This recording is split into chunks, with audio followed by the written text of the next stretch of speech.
All right, what's up, everyone? Welcome back to the Bailey Cakes MTG channel. And today we're doing another Modern 101 intro video. And today we're focusing on Murktide. We're focusing on both Dimir Murktide, otherwise known as Frogtide, and also talking a little bit about Izzet Murktide. Now, if you haven't seen the last video, we went over Tron. So if you want to check the channel and check that out, and then we are going to go over some more decks in the future. So if you like that type of content, make sure you tune in for that. So today we're going over Murktide. So Murktide is one of the most popular decks in the format since MH2, and it revolves around this card called Murktide Regent. It's a 7 mana 3/3. Now, you're going to think a 7 mana 3/3, that's not very good. However, it has Delve. Each card you exile from your graveyard while casting the spell pays for one of the colorless mana. So you can cast the spell for as little as 2 blue mana. And then when it enters the battlefield, it enters with a 1/1 counter on it for each instant and sorcery card exiled with it. So basically, you can get a 2 mana 6/6, a 2 mana 7/7, a 2 mana 8/8 if you fill out your graveyard with instants and sorceries and then exile them to Murktide Regent. So the plan is to fill the graveyard to fuel Murktide Regent, protect Murktide Regent with cheap interaction and permission spells, have other cheap threats, and then use card selection spells early in the game to fill your graveyard, and then be able to find your Murktide Regent and protection. So one thing about Murktide is it exiles cards from the graveyard and cast, so it is weak to things like Subtlety. It is weak to bounce spells as well. We'll talk about that more as we get onto it. But yeah, Murktide is a pretty efficient, powerful threat, being a 2 mana threat that could easily win games by its own. You do need to set it up. Without any setup, this card is very weak, but with setup, this card is very strong. So you will like playing Murktide if you like tempo gameplay, so that includes cheap threats, interaction and draw, casting and protecting large threats, and you also like it if you like playing counterspells and interactive gameplay. So what is the interaction and permission in blue? So we're going to get into Dimir Murktide and Izzet Murktide later, but right now we're just going to talk about general, just blue. What's the interaction and permission in blue? How will you protect your Murktide? Once you get your 2 mana 8/8 out, how will you protect it? How will you prevent your opponent from comboing off? And some of the best ways to do that are Spell Pierce and Force of Negation. So Spell Pierce is really good. It's 1 blue mana, counter target non-creature spell unless its controller pays 2. So basically, what you do is your opponent taps out for a non-creature spell like a Planeswalker, you just counter it. They tap out for Amulet of Vigor early in the game, you counter it. They tap out for the One Ring, you can counter it. So this is very good tempo because you're answering, a 3 or 4 cost threat for just 1 blue mana. Counter spell just counters target spell. You don't have to worry about whether it's a non-creature or a creature spell. You don't have to worry about how much mana your opponent has up. It's just 2 blue mana counter target spell, very strong. And then Force of Negation exiles a non-creature spell, but you can also cast it for free if you exile a blue card from your hand. So this way you can tap out for a Murktide and still have protection for it up. And this also allows you in the early game where you maybe have access to only 1 or 2 mana to protect yourself from combos as well. Then we have card selection. So your card selection fills your graveyard while also finding your threats and interaction. Preordain is the most powerful cantrip in the format for 1 blue mana, scry 2, and draw card. Consider, however, I think is better suited for this deck because it's instant speed, so you can hold up interaction while also holding up a Consider, and also fills your graveyard as well, while Preordain does not. And then Thought Scour is also seldom played. It fits the deck's theme by milling you 2 cards and drawing you a card, putting 3 cards in your graveyard to fuel your Murktide. Subtlety is probably one of the most important interaction pieces in the deck because it gives you free interaction and temporarily counter opposing creatures such as opponents' Murktides, Primeval Titans, Scion of Draco, Flage. It also is an answer to any Planeswalker and can be hard cast later in the game to get a threat into play that also interacts with opponents. And then if you have Essence Flex, this just goes insane. Subtlety allows you to when it enters, choose up to 1 target creature or planeswalker spell, and then have your opponent choose to put it on top or bottom of their library. This way, you can basically doesn't counter a spell, but if your opponent is playing a creature that's going to win the game that turn, delaying it for a turn or delaying your opponent's big threat for a turn can give you the time to deploy your big threats. So part 1, Dimir Frogtide slash Dimir Murktide. So let's talk about Dimir Murktide, otherwise known as Frogtide. So Psychic Frog equals very, very good. So Psychic Frog is a cheap threat that both fills the graveyard, fueling your Murktide while drawing you card. And then early Psychic Frog with protection could be a game-winning threat. So Psychic Frog, blue and a black for a 1/2, which is important that it's a 1/2 because it dodges Orcish Bowmasters. When it deals combat damage to a player or planeswalker, you draw cards. So if you're able to connect to this, you draw cards, which is really strong because you can draw interaction pieces, you can draw a combo piece, you can draw a threat, and then you can discard a card to put a 1/1 counter on Psychic Frog. Now, Psychic Frog is really good in Murktide specifically because of those first two abilities. You can deal combat damage to draw a card, allowing you to find your Murktide, allowing you to find permission.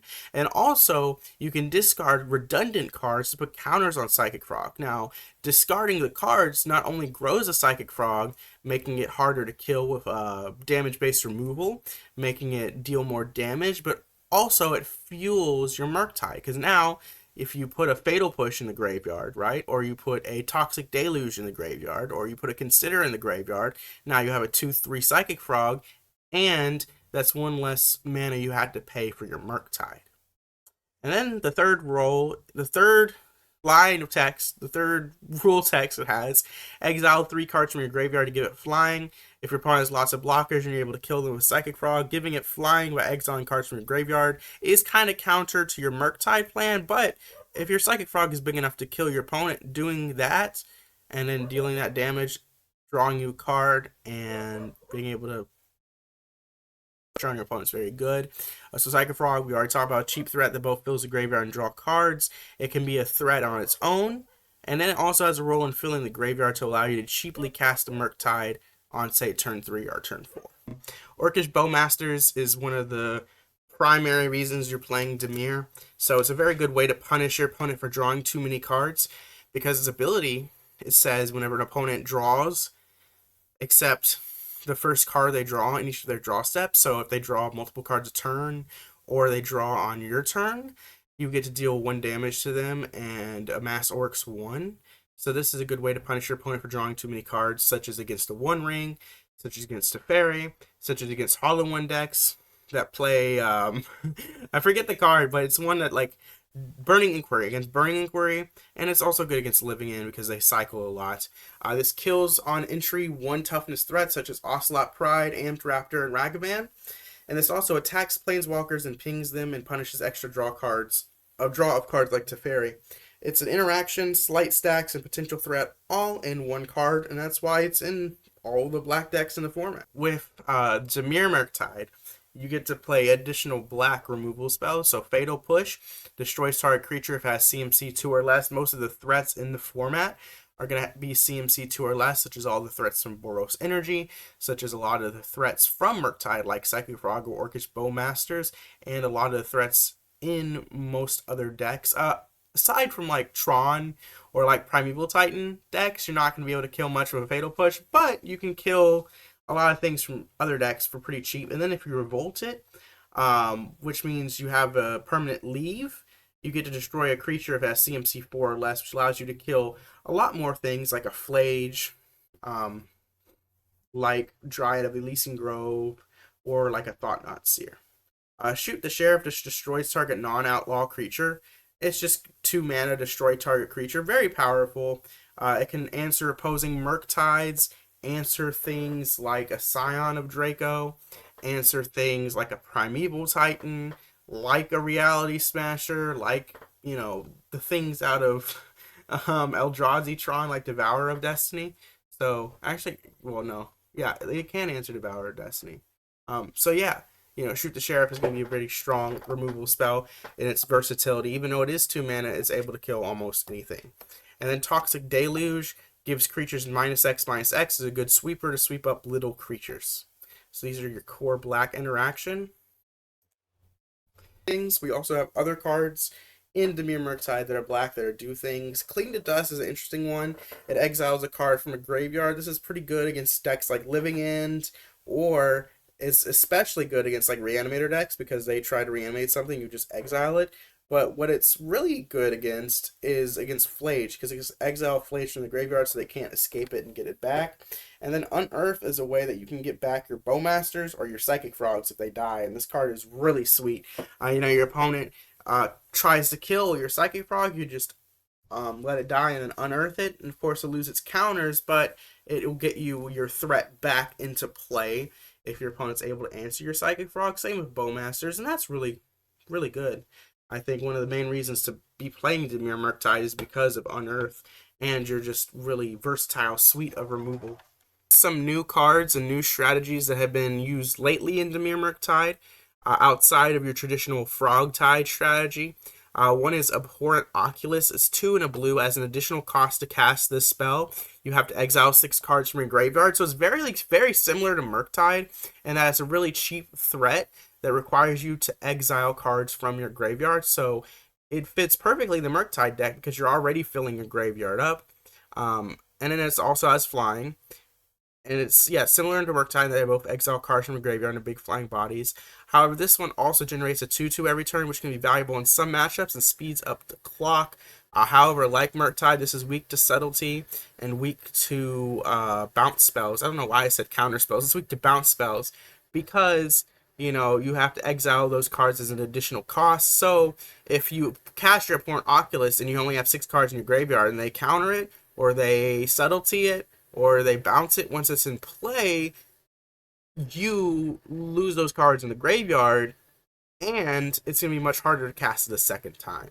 So it has that same weakness that Murktide has. I also saw this one. Some of the decks in the format on MTGO are also playing the combination of the One Ring and Shieldred the Apocalypse. They've either been playing the Oculus or this combo. So the One Ring is obviously a huge card advantage if it resolves and you're opposing you're voiding your opposing Bowmasters. It'll draw you cards, give you protection for a turn. Amazing card. We all know how good the One Ring is. But Shieldred makes it even better because now whenever you draw a card, you're gaining 2 life. So now that offsets the life loss from the One Ring, basically giving it no downside, also gaining you life from this little combo. And Shieldred is also very good against opposing card draw and opposing One Rings as well. So that's awesome. The only bad thing about this is they're both 4 mana, so your opponent could easily spell pierce the One Ring.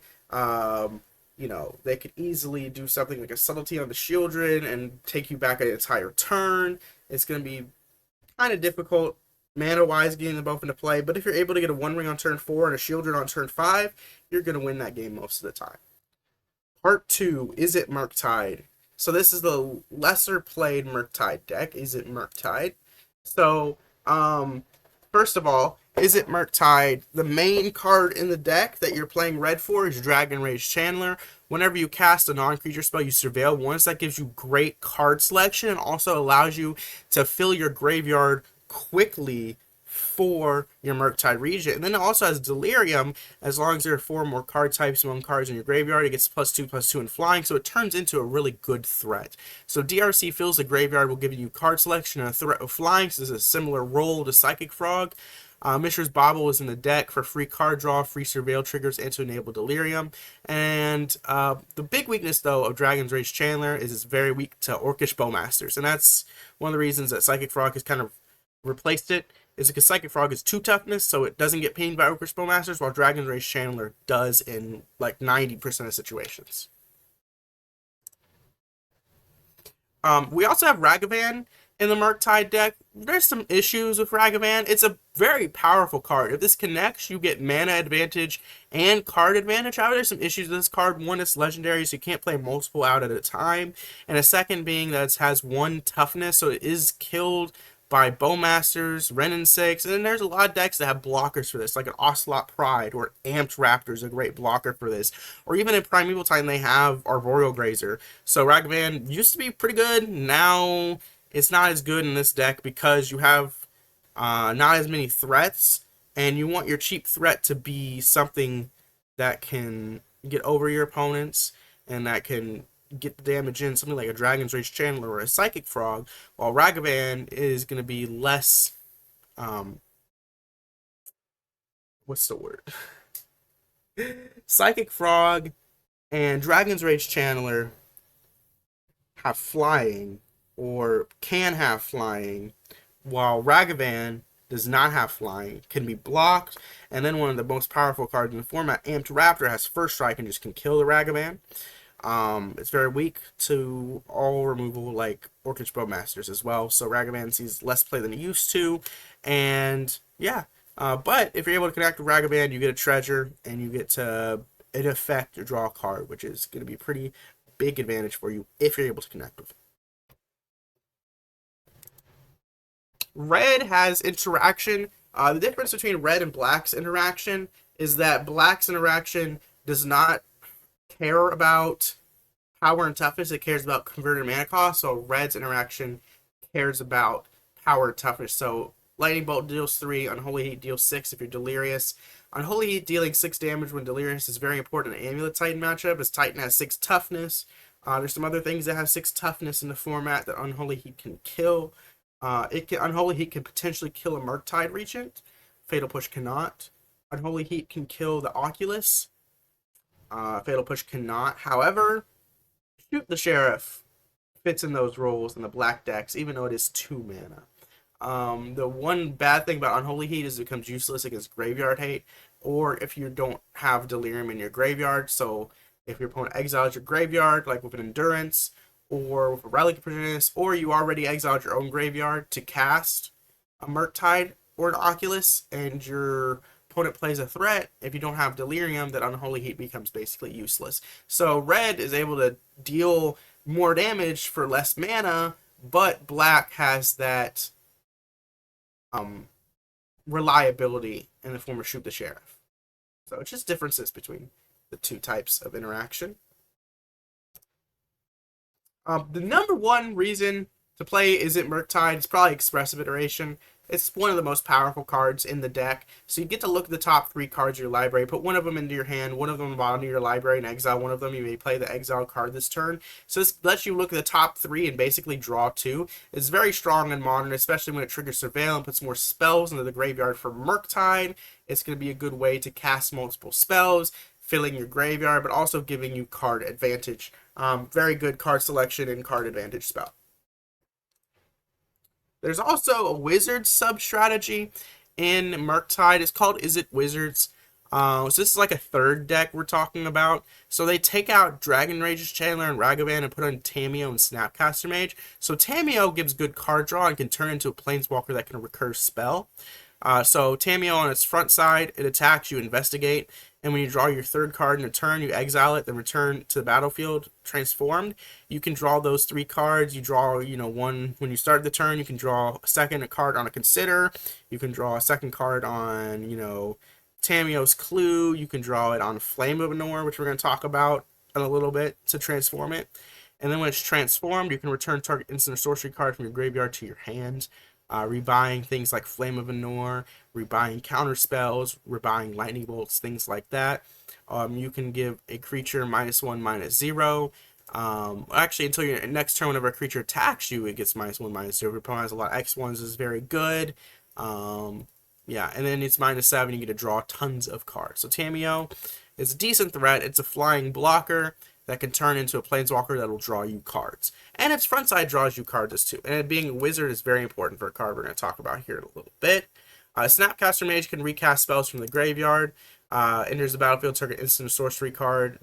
Gains flashback until the turn. So you can flashback something like a Lightning Bolt or a Flame of Anor, which is the main reason to play Izzet Murktide with the wizard sub-strategy is Flame of Anor. This lets you destroy target artifact, deal 5 damage to target creature, or draw 2 cards. For 3 mana, it's kind of decent, but if you have a wizard, you get to choose 2 of those. So if you have a Tamiyo out, right, you already draw your card. You cast Flame of Anor to draw 2 cards and deal 5 damage to your opponent's creature. You kill a creature, you flip your Tamiyo, and you draw 2 cards. That's awesome. And being able to do multiple things with this is really sweet. Being able to kill an amulet, kill a dryad, kill an oculus, kill psychic frogs. Flame of Newer is a sweet, sweet, sweet card.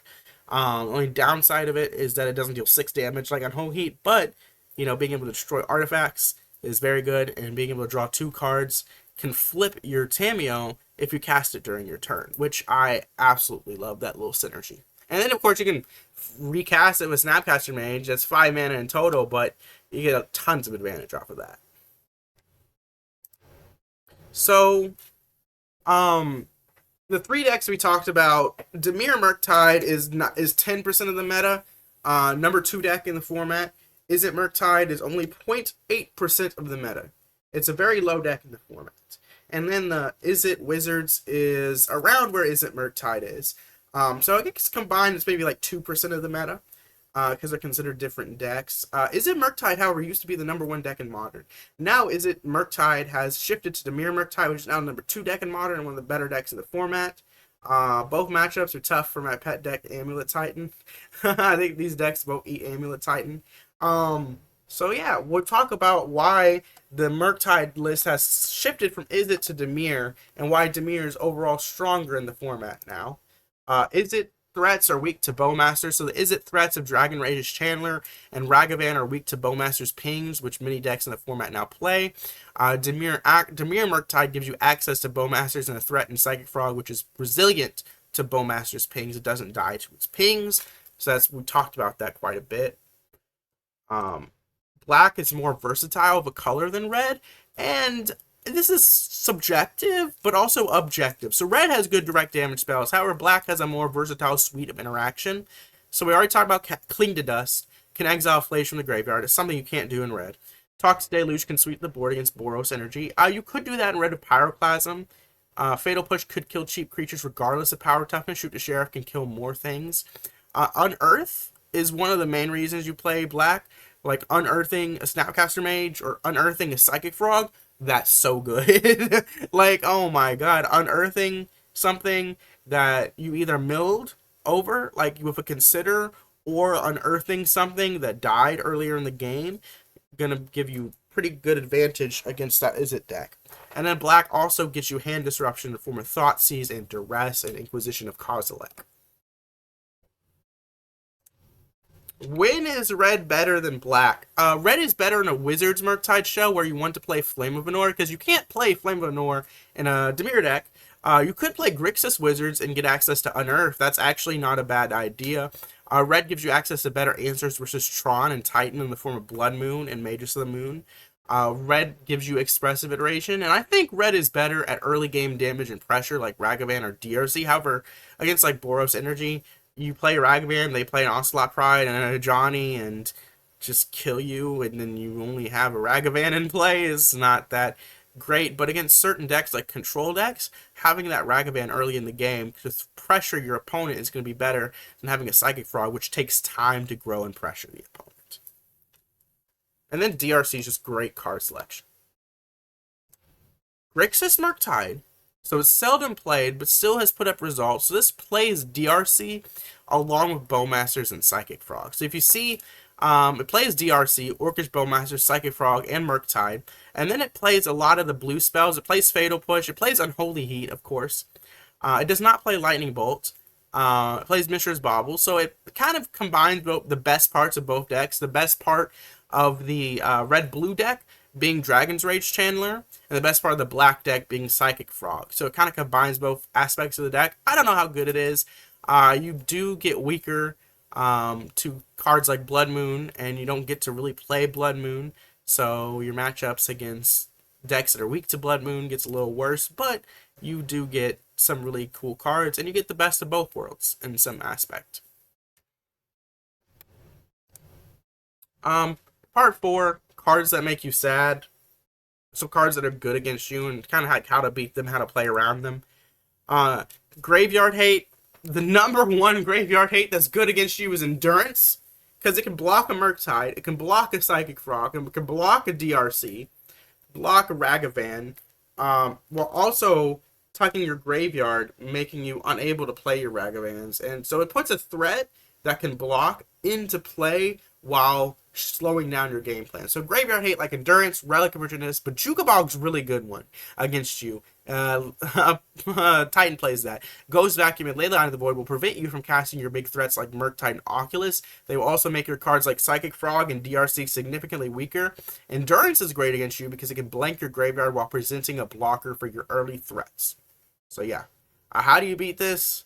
Just rely less on your graveyard, I guess. Rely more on building up your Psychic Frogs and just getting barely enough cards to get a Murktide out, but not overfilling your graveyard to where you're just weak to removal of it. I guess that's what I would suggest. Sweepers. Kills your early game threats, removing the pressure you have on your opponents. So all is dust. Each player sacrifices all colored permanents he or she controls. You play your Murktide, you have your Ragavan out. Or you play your Murktide, you have your Psychic Frog out, and your opponent all is dusts you, and now you're just dead. Wrath of the Skies is really good.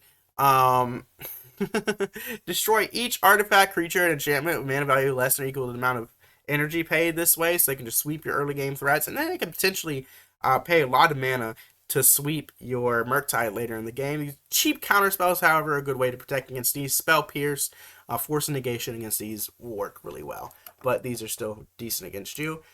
Cast trigger removal for Murktide, or ways to answer resolve Murktide without worrying about interaction. So Otawara, you can't counter these. So Devour of Destiny is a cast trigger that exiles your Murktide. You can't counter it.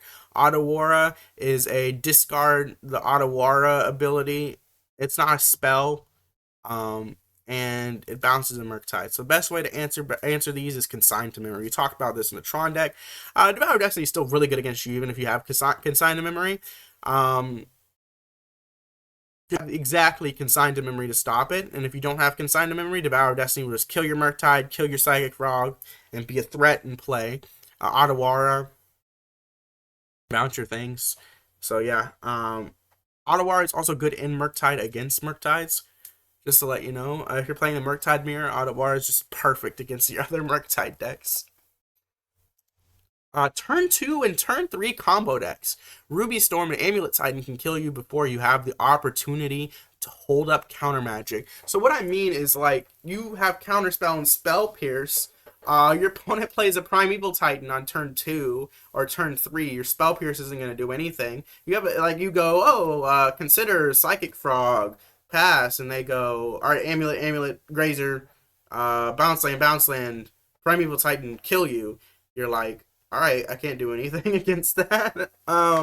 So yeah, turn 2 combo decks like Ruby Storm and Amulet Titan, turn 2, turn 3 combo decks kill you before you have the opportunity to hold up counter magic, find counter magic, or deploy a threat. The best way is to use free counter magic to slow these combo down, like Force and Negation to counter a Ruby Medallion, Subtlety to slow down a Ral or a Primeval Titan.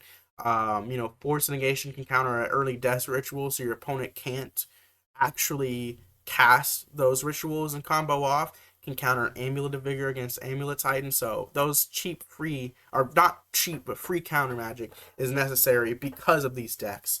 So that's why you have to play Force of Negation and Subtlety, because if you don't, you just die to Primeval Titan. Or die to Ruby Storm. Subtlety is played in Murktide, but it's also very good against Murktide. It can answer Murktide. So remember, Murktide must exile cards from the graveyard to be cast and be a threat. When you exile them and it is temporarily countered by Subtlety, you won't be able to cast Murktide as easily next time. And in some situations, you will not be able to cast Murktide. So Subtlety can basically temporarily cast Murktide, but also prevents you from casting it in the future. A creature can't be countered by Spell Pierce. And it's also a free way to answer Murktide. How do you play around this? I don't know. I mean, you just hope they don't have Subtlety, I guess, right?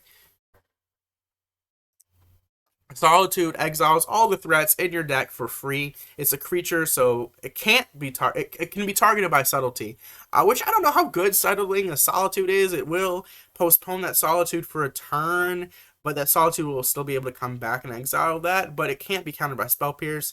And then many control decks play this with Counterspell backup, so even if you have a Counterspell for their Solitude, they'll have a Counterspell for your Counterspell, and they'll be able to Solitude your Murktide. Yeah, very sad. And then lastly, we have Flage. So Flage is a really interesting one because you, at first glance, you're like, okay, this is very similar to Murktide. We do have some answers to this. We have Fatal Push, Shoot the Sheriff, Cling to Dust. But Flage still, if it's able to escape and come out, can actually outrace your Murktide, because your Murktide might be a 4-4 or a 5-5, but Flage is dealing 9 damage every time it attacks. 9 damage. Okay? You're not going to outrace that with a Murktide in most scenarios. So Flage can kill an early game threat, then come back late in the game to basically control the game, kill the Psychic Frogs left over, threaten your life total, gain your opponent life because it does gain them life. In many cases, this can race a Murktide. Clean to Dust is a good answer to this. Also, Soul Guide Lantern is another good answer to this. Anyways, I hope you liked this video and I hope you learned about different Murktide decks. I hope you learned about Dimir Murktide, Izzet Murktide, blue interaction in Modern, red interaction in Modern, black interaction in Modern, cards that are good against Murktide, ways that you can beat those cards, and also just a general deck strategy. And I hope you like this video and learned something from it. Anyways, thank you very much for watching. We'll see you next time. Bye-bye. 34.